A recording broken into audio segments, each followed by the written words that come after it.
Macca's Guides. Hey everyone, Macca here, and I'm a part of the Xbox Insiders program, which means that I get to preview and test early builds of the Xbox dashboard on my console before they are ready for the general public. And recently, there was a sizable update with some notable things that will be of particular interest to the viewers of this channel. So I thought I'd go over all of the changes, then offer some of my opinions, and encourage you to share your opinions in the comments down below. Now, because some of the changes we'll be talking about are technically running as an experiment, there is room for adjustments in the future, so I will remain optimistic despite some of these changes not completely making sense to me. Now, we will be talking about the new store as well as the Ask to Join feature later on in the video, so make sure you watch throughout. But I'm going to obviously start with the biggest change to me, and that is the quote-unquote removal of the Achievements tab and it being replaced instead by a Game tab. Also, quickly, I just wanted to say that most of the footage you are seeing was recorded on a second account. Now, like many of you, the Achievement tab was probably my most used tab in the entire guide, so some of these changes are jarring, but you'll notice that the Achievement icon has now been changed to a controller icon, and the tab itself has been renamed from Achievements to Game. With this, we also see the achievement tracker being turned into a shortcut instead of its own dedicated button, and your most recently earned achievements will now be found in your notifications on the Home tab instead. You'll also find the removal of next achievements and the monthly gamer score leaderboard, and these are now in a different place, which is located by your profile in the guide and then scrolling past my subscriptions. Interesting place to put those. You'll also see the removal of the See All My Achievements button, which I often used as a shortcut to get to Game Pass quests and see my recent games. The new repurposed Game tab now instead shows the achievements in the game you are currently playing, friends who are playing that game currently, looking for groups that are listed for that game specifically, an events tab, a button to go to the official club for that game, and some artwork showing what game you are currently playing. Additionally, this wasn't mentioned in the article because it was a part of an earlier update. When you actually go into achievements, you now have different ways of sorting those achievements, including default, progress, gamer score, most common, and most rare, and the toggle between locked and unlocked achievements is now an icon instead.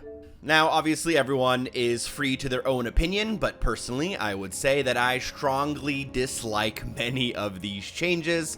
We'll go through each part kind of individually, and I'll talk about why I do or don't like them specifically. Also, when talking about these changes, I do think it's important to keep Xbox's goals in mind. I think what they're going for is a simplification of the guide here, as well as making things less intimidating for new users who might be coming into the Xbox ecosystem for the first time. I will also say that a few years ago, I was pretty optimistic that Xbox was going to be focusing on achievements and gamer score as an integral part of the console itself and as your gamer identity as an Xbox gamer.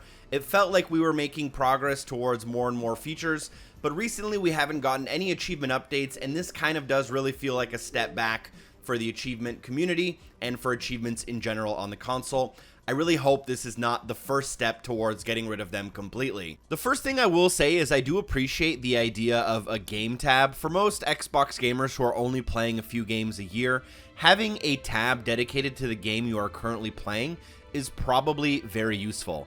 And obviously having achievements here is a no-brainer to me. However, the next option in that tab is friends who are playing this game. Now, personally, if I was looking for friends to play with, I would probably be going to the Friends tab, and hopefully my Friends tab would have a way for me to sort the friends who are playing the game that I am currently playing to make that match happen a little bit faster. Next up, we have looking for group, which also makes sense here, but also could make sense in something like the People tab. When you're looking for people to play with, you might be doing that through looking for group. It would make sense that maybe someone would look in a game tab, but I think most people would try to look for some sort of friends or party tab instead. I'm okay with this, but it does kind of seem like it wouldn't be the natural location that most people would look for this. Next up, we have the events button, and oh boy, do I have some opinions on this useless button. Now, for those who are unaware, events have been a feature on the console for a while, actually. They were introduced in one of the early seasons of Fortnite a couple of years ago, and still to this day, barely any developers or publishers use this button. Even first-party studios like 343 and Playground Games don't put events in their games like Halo and Forza. This is one of those buttons where, in theory, it's a good idea. It brings people together for the community. It allows developers to kind of promote events and things happening in their game. But in practicality, anyone who uses the console will realize that these are pretty much useless. Now, I'm not sure where to point the finger with blame. I don't know if it's Xbox not supporting the feature or if it's devs and publishers deciding that it's not really worth their time investment. But you can see something here like Call of Duty Modern Warfare Season 5, which is being played by literally tens of millions of people, and less than 1,000 people on the Xbox have decided that this is an event that they are interested in. So clearly this is not a feature that is being used by many people, and Xbox has some serious work to do if they want this button to be used or for this feature to be actually taken seriously. At the end of the day, my problems with the events button in the game tab is that we literally have a button which is not applicable for about 99.5% of the games on the store. For the vast majority of games you play, there will be nothing behind this button. The last button on the game tab brings you to the official club for that game, which I think is a good idea. And then at the bottom of this tab, we now also have a picture showing what game you are currently playing, which although is visually appealing, doesn't seem as though it has any real functionality. I guess in theory, if you were to take a screenshot of your dashboard, it could help someone tell what game you're playing. Or maybe if you pause the game using the guide, you could remember what game was being played. Although it looks cool, it doesn't really do anything, in my opinion. I don't know about you, but personally, I don't need to be reminded of what game I'm currently playing. So we made all those changes, and for those changes, we made some sacrifices. What are those sacrifices? Well, first of all, we have next achievements and our gamerscore leaderboard on our profile underneath my subscriptions. What the hell are they doing there? They do not belong there. They look completely out of place, and no one will ever go here in order to actually look for these features. They are being buried, and everyone will forget they ever existed. I don't know if I personally have a better place to put them, but I can guarantee that this is not where they should be. Now, I do know that achievement hunting is pretty niche, and for that reason, I can understand that next achievements isn't used often enough to warrant a prime time location in the guide, but I think the Gamerscore leaderboard definitely deserves a better fate than this. In general, this update just kind of feels a little bit weird to me. We're moving towards a future where Xbox Game Pass is the main driving force behind the Xbox brand. People are playing more games and trying different things that were regularly outside of their comfort zone, but all these changes seem to be towards people who only play 1 or 2 games per year. Instead of celebrating gamerscore and achievements, which unifies all of the games we've played into one profile, and also encourages people to go out and try new games, and then also have an investment in their gamerscore, which is directly tied to their Xbox Live presence and account, we're kind of doing the opposite of that. And I would say there are serious problems with the current achievement system, but I think adding features is actually the way to fix that issue instead of hiding features that we've had that maybe have been less successful than others. Even something as simple as the removal of the See All My Achievements button seems like an oversight to me. Now, I don't know what the traffic numbers on that button are, but this is a super useful button. First of all, it shows you your overall gamer score, which is now moved to the top right corner. But this lets you shoot to your profile, view your most recently played games, and also view your Game Pass quests. And Game Pass quests seem like a pretty important part of the Game Pass vision moving forward.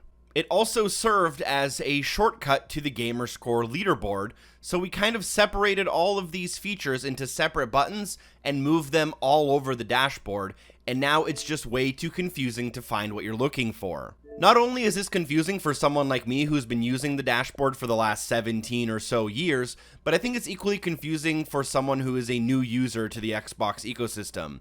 What are these achievements? Why are all of these buttons in different areas? How is next achievements related to achievements if they're in completely different menus? What is the Game Pass Quests menu and where do I find it? It seems equally or even more confusing in that aspect as well. We've also now doubled up on a lot of the same features, so we have looking for group in 2 areas of the guide. We have friends in 2 different areas of the guide. We have the official club in 2 different areas of the guide, and for some reason we still can't do manage game and add-ons in the game tab. When you click on a game from the guide, you get a whole bunch of options like adding that game to your home, seeing it in the Microsoft Store, or actually exiting the game.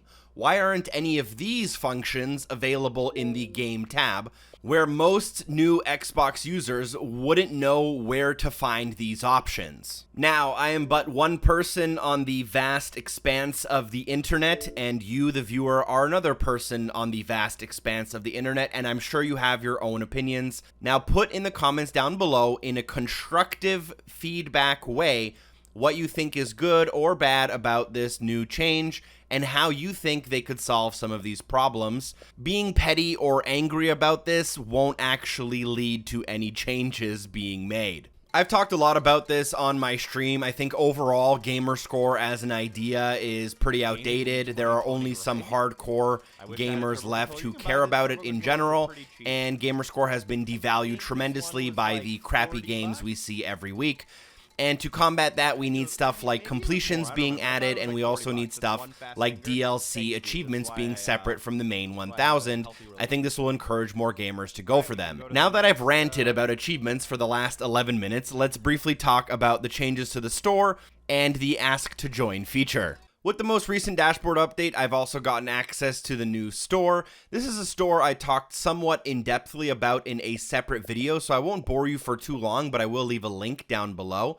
The new store is a lot better in a lot of different ways, and it might be worse in some other ways. I kind of went into detail about it in the other video.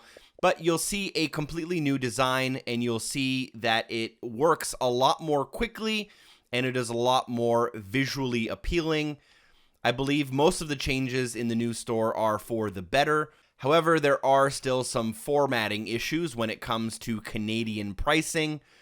I think overall there are a lot of really good changes here in the way things are displayed, in the way trailers are played, and in the way the home screen and deals tabs work. Last but not least, for today's video, we are talking a little bit about Happening Now, which is a feature that highlights your friends that are either in a joinable party or in a joinable game, and it kind of brings them above some of the other friends in your normal list. With this, there is a new companion feature called Ask to Join, where instead of just joining onto a friend uninvited and feeling a little bit awkward, you can send them a request to join, and it lets them know that you are interested in playing with them and that they can now decide whether they invite you or decide to keep playing on their own instead. The Ask to Join feature is pretty cool, and the Happening Now section I'm alright with as long as it is not in front of my regular friends list. I've seen it kind of moving around over the last couple days, and I don't know where it will settle, but I definitely do not want to see Happening Now above and before my normal friends list. Anyways, those are some of the Xbox Insider dashboard changes that I've been playing around with. Keep in mind, none of these things are official or final, but some of them may or may not come to you in the future if you are part of the general dashboard. Thank you so much for watching this video. If you have any comments, please leave them down below. I hope you enjoyed watching the video and my commentary. Drop a like, share the video with a friend, and hopefully I see you soon. Shout out to William Seaman, Puffy Vins, and Elder Ghost for supporting the show on Patreon. Peace.